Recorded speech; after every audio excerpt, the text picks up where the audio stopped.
Привет из Иордании, с Мертвого моря. Это грязь Мертвого моря, символизирующая наши грехи. Сейчас пойду буду смывать.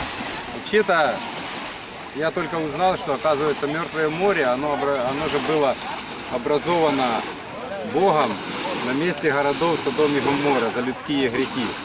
И здесь, получается, на самом деле ни растительности, ни животных, ничего больше не живет в наказание тех людских грехов, которые тогда люди совершили. И поэтому, может быть, эта грязь символична, что ее здесь можно намазаться, пойти в воду очиститься, смыть и домой вернуться уже с более такими чистыми мыслями, чистой душой, с более добрыми намерениями. Поэтому желаю всем побывать на Мертвом море, хотя бы раз в жизни это обязательно надо.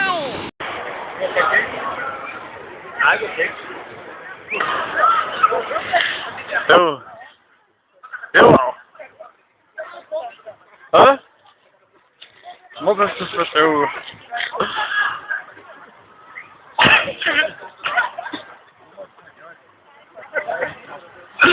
Чего?